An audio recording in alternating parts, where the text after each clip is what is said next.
Olá, queridos, bem-vindos. A paz do Senhor Jesus. Hoje nós vamos falar sobre o capítulo 6 do livro do Gênesis, uma história muito linda, muito interessante para todos nós, que é a história de Noé. Uma história de que pelo menos 9 escritores da Bíblia Sagrada mencionaram o nome dele em seus comentários e que pelo menos 50 vezes é registrado nas Sagradas Escrituras o nome de Noé como uma pessoa, vamos dizer assim, como um grande homem usado por Deus para salvar o seu povo, a sua geração, na época do dilúvio. Bom, e o que nós aprendemos com Noé, nós temos como objetivo de observar de que, como foi Noé, nós precisamos também fugir do pecado e da corrupção. Essa foi a grande diferença de Noé, para que ele fosse chamado pelo Senhor Jesus. Ele tinha um caráter excepcional, diferente das demais pessoas.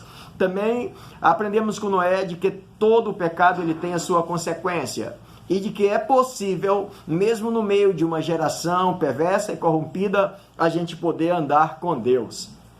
Deixa eu lhe falar. No capítulo 6 conta a história de Noé, mas volta um pouquinho no capítulo 5, que já são 10 gerações passadas depois de Adão, depois daquele episódio lá, quando Caim mata Abel e Noé e Eva ficam então desconsolados por causa da perda do filho Abel. Mas o Senhor lhe dá um outro filho chamado Sete, e Sete ele é completamente diferente de Caim. Ele é aquele filho que busca a Deus, que começa a buscar a Deus, e ele propaga na sua família, na sua geração, na sua descendência, sobre o temor a Deus. Enquanto que Caim, ele é um perverso desde lá daquele episódio do assassinato do seu irmão. E essas duas linhagens, essas duas gerações vão crescendo, mas ao mesmo tempo eles vão se misturando. Aí a Bíblia fala de filhos de Deus e filhos das trevas, ou seja, os descendentes de Sete como filhos de Deus, os descendentes de Caim como filho das trevas. Então eles começam se misturando e o pecado vai tomando proporções alarmantes. Chega ao ponto de que a humanidade atinge um nível de corrupção tão grande que Deus se espanta e se entristece de ter criado o homem, diz a palavra de Deus.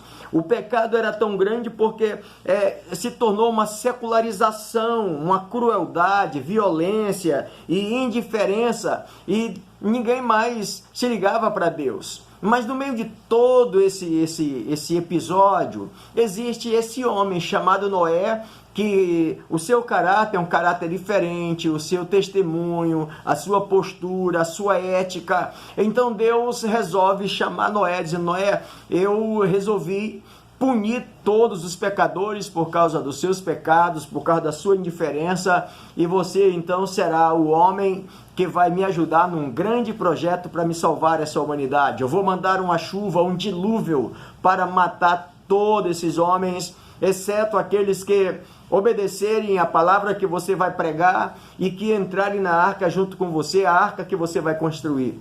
E Noé, ele atende rigorosamente todos os requisitos que Deus lhe coloca, todos os scripts da forma como ele ia construir a arca, no momento de, vamos dizer assim, de tanta necessidade, de tanta dificuldade. Não tinha a tecnologia que a gente tem hoje, não tinha os recursos que nós temos hoje, mas Noé, ele é considerado como um homem que tem integridade naquilo que ele combinou com Deus. Ele é um homem que também ele mostra a sua inteligência de gerar recursos para fazer a arca e também de agilizar o projeto divino. E o apóstolo Pedro, na sua segunda carta, ele diz que Noé, ele foi um grande pregador da justiça. Ele não foi simplesmente um construtor. Ele não era simplesmente um homem que andava na contramão dos demais povos da sua época, mas um pregador que pregava a justiça, mostrando de que Deus havia de punir o pecador, mas todo aquele que se arrependesse, que reconhecesse Deus como Senhor e entrasse na arca seria salvo. Pois é, Noé é esse camarada. E quando a gente olha para a Bíblia, ele sendo mencionado por 9 escritores da Bíblia Sagrada, mencionado por 50 vezes mais ou menos na Bíblia Sagrada também, a gente vê que ele não é uma pessoa qualquer, ele é um grande homem de Deus, usado por Deus para fazer a diferença no meio da sua geração. Que linda lição ele nos dá.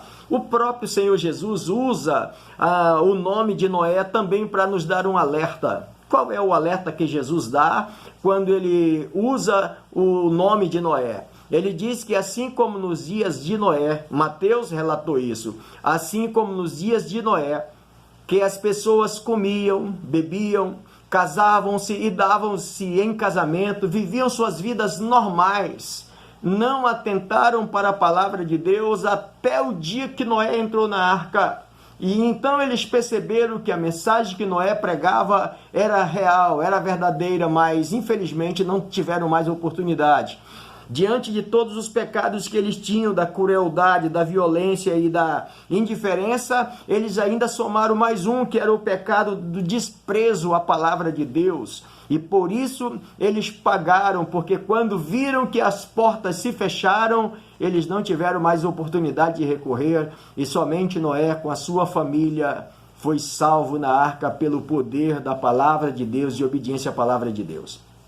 Queridos, quando a gente olha para esse texto, o próprio Jesus mostrando, nós estamos vivendo isso, os dias que nós estamos vivendo nessa secularização que a humanidade vive, nessa crueldade que nós ouvimos muitas vezes, que nós contemplamos à nossa volta, nessa violência que o mundo vive, nessa indiferença muitas vezes acerca da palavra de Deus, e ainda mais a ignorância, o desprezo com a mensagem da palavra de Deus, pessoas que não estão dando mais a mínima importância para a palavra de Deus. Mas escute uma coisa, a palavra de Deus é fiel e verdadeira, e a Bíblia diz que passa o céu e a terra, mas as palavras de Deus, elas não hão de passar. O Senhor Jesus vai voltar, Ele promete na sua palavra, e eu e você como igreja, nós fomos chamados para vivermos como viveu Noé, fazendo diferença no meio do povo onde estamos vivendo.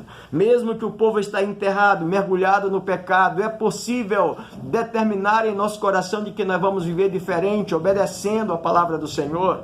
É interessante observar que todo pecado tem consequência, por isso que Noé diz assim, eu prefiro obedecer a palavra de Deus, e que você precisa obedecer também a palavra de Deus, porque os pecados, se você se arrepender antes do final, você terá o seu perdão sim, mas as consequências virão. Mas você precisa então decidir de andar com Deus, e é possível. Ah, pastor, mas é tão difícil. É difícil, não impossível. Existe um Deus poderoso que está pronto para nos ajudar. Nós não fomos chamados como igreja para andarmos na mesma mão do mundo. Nós não fomos chamados para ser uma cópia do mundo, para ser um clone do mundo, para fazer aquilo que o mundo quer que a gente faça. Nós fomos chamados para sermos como espelho diante desse mundo, e que o mundo olhe para nós e veja que somos diferentes. Eu e você, nós temos esse desafio.